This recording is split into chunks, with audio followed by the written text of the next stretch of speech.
A burglar breaks into our home, taking my mother-in-law and me captive. He stabs my mother-in-law's eyes, blinding her. Then, he slices her tongue and strips her, even putting on a live stream to air the whole thing. He claims that he'll auction my mother-in-law's organs if we can't pay the ransom of $10 million. The live stream infuriates the internet, and everyone starts searching for my husband, the city's wealthiest man. No one knows he's on a luxury cruise ship, holding an engagement ceremony with his childhood friend. He snarls, "What a dumb excuse to trick me out of my money. I'll burn the money for them when they're dead." When my mother-in-law, Margaret Chapman, and I were kidnapped and tortured by Henry Larson's enemies, he was on a date with his first love, Bethany Foster. Hours later, the burglars grew irritated by Margaret's relentless cries and tore out her corneas. They dumped her, barely covered in tattered rags, at the bottom deck of a cruise ship right in front of Henry, who was gently draping a coat over Bethany's shoulders. Henry's gaze swept over Margaret, who was whimpering helplessly. Then, in a voice laced with cold amusement, he scoffed. "Classic Jessica. You actually convinced Mom to go along with your little act?" Margaret's mangled arms twitched with flesh and blood exposed as she gasped through the pain. "Henry, it hurts." This was the 18th hour since the burglars had begun their inhuman torture. And yet, Henry, the man whose mere presence could send waves through Jensburg's business world, was too busy securing a name for Bethany's son. The burglars had made so many ransom calls from my phone that it went dead. And as the burglars realized no one was answering, one of them grabbed my fingers and snapped two of them backward without warning. A sharp, unbearable pain shot through me before I was kicked, landing at Margaret's feet. She was heartbroken and stared down at me in terror. The lead burglar snarled, "Isn't Henry supposed to be a man who loves his family? Then why isn't he picking up your calls? These family photos must be fake, huh?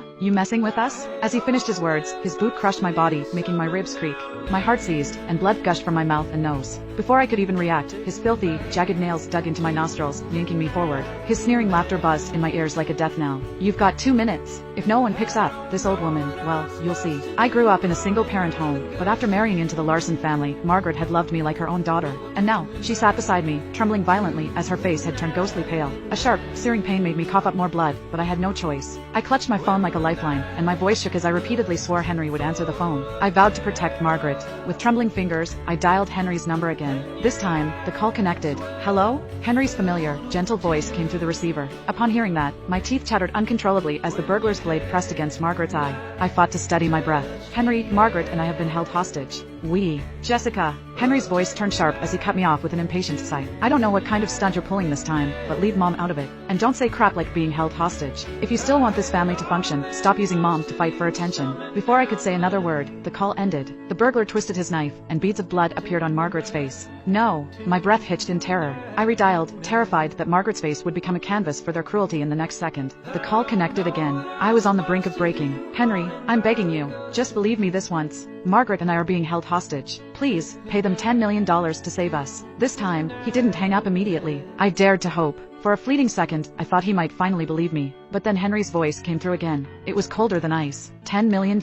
A soft chuckle. "Well then, I guess I'll wait until they kill you both. I'll get you two $10 million at your funerals by then." Then, silence. Henry had turned off his phone. A moment later, my screen lit up with a message from Bethany. It was a video. In it, Henry stood on a grand stage, wearing the custom-tailored suit I had picked out for him. He was holding a young boy's hand, beaming at the crowd. The rumors about Bethany being a single mother were false. Derek is our child. Beth and I grew up together, and no one can ever come between us. There were misunderstandings when she got pregnant, leading to unfortunate rumors. But today, I want to make things clear. I am Derek's father. From now on, I'll care for both mother and son. Derek's innocent voice piped up. "Daddy." And Henry unhesitatingly responded with a hum. Margaret's entire body shuddered. Tears welled in her eyes, streaming down her face as she stared blankly at the screen. Her lips parted slightly as if she wanted to say something, but no words came out. Bethany clung to Henry's arm the whole time with a soft smile. Along with the video, Bethany had sent me a photo of Henry, her, and Derek, a perfect little family. And then, she sent me a message. "Jessica, Henry gave me your engagement cruise as a gift today. We're getting married at the end of the month. Also, he said he wants Margaret to be our witness." It felt like something sharp had pierced straight through my gut. Like claws had reached inside me, twisting, tearing, shredding me from the inside out. The pain was so unbearable that even my vision blurred red. Somewhere in the distance, Margaret's sharp cry rang out. "Ah!" By then, the burglars had lost all patience. One of them yanked Margaret by the hair and slammed her onto the floor with brutal force. "You old woman. Aren't you supposed to be some billionaire's mother? And yet, you're not even worth $10 million? What are you good for?" Margaret cried out as pain ripped through her scalp while her body writhed against the ground. "Jess, run. Run now." Even in the face of terror, Margaret kept urging me to escape. But her agonized screams did the opposite. They didn't paralyze me with fear. Instead, they fueled my courage. I sprang to my feet, determined to snatch her away from them. "Ack!" Before I could even reach Margaret, another burglar shoved me hard from behind. My head slammed against the sharp edge of a table, and blood gushed out instantly. "You shameless woman, are you trying to fight back?" Through the haze of pain and crimson, I saw the burglar grab a heavy ashtray. He raised it high before bringing it down on my fingers again and again until I heard the sickening snap of bones. The searing pain sent me into unconsciousness multiple times, but each time, Margaret's cries yanked me back to the surface. When the burglars finally got tired of beating me, another one grabbed Margaret and flung her to the other side of the room. Then, he pulled out his phone and started a live stream. Their voices were cruel and heartbreaking. They say seeing is believing, right? Since a phone call isn't enough, let's start a live stream and let that bastard witness it for himself. I refuse to believe a man that rich would sit back and do nothing while his own mother and wife suffer. That day, two headlines dominated social media.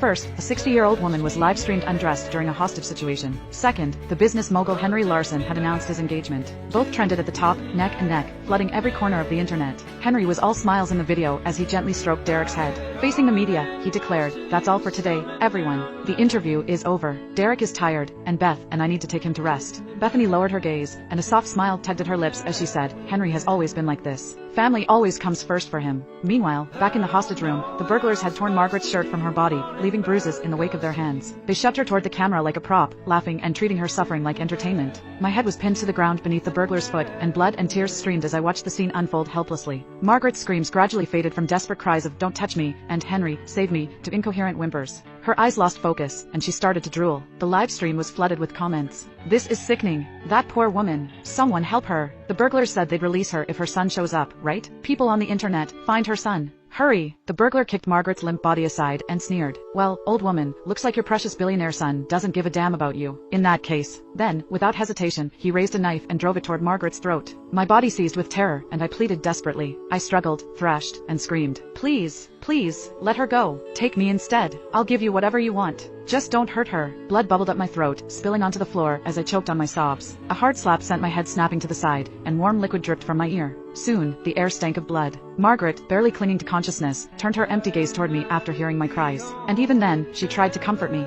"Jess, don't cry. I'm okay. Don't be scared, sweetheart." I felt like I was going insane. Her voice sent an unbearable chill through my bones. But I couldn't afford to break. Margaret was already 65 years old. She should have been enjoying her golden years, surrounded by love, not enduring this inhuman torment. Tears mixed with blood as they slid down my face. I forced my voice to stay steady. "Margaret, I'm right here with you. Don't be afraid." Abruptly, Margaret flashed a smile at me. That smile shattered me completely. The burglar chuckled. Then, with a flick of his wrist, he plunged the knife downward. Useless old woman. In that split second, a force beyond reason and fear took over me. I lunged, shoving Margaret aside, just as the blade buried itself deep into my throat. Blood gushed like a fountain. So this was what dying feels like, numb, almost distant. Even when the knife was pulled out, I bit back my sobs, forcing myself to stay silent. I couldn't let Margaret know how much it hurt. I needed her to know that I was still with her. Before I closed my eyes, memories flickered before me. I saw the day Henry proposed, how he bought a cruise named after me, knelt at my feet, and swore lifelong devotion as he slid the ring called eternal love onto my finger. Then, on our wedding day, Henry swore over and over that he would always take care of me. And then, Bethany. After she returned from abroad, she set one trap after another, dragging me, step by step, into ruin.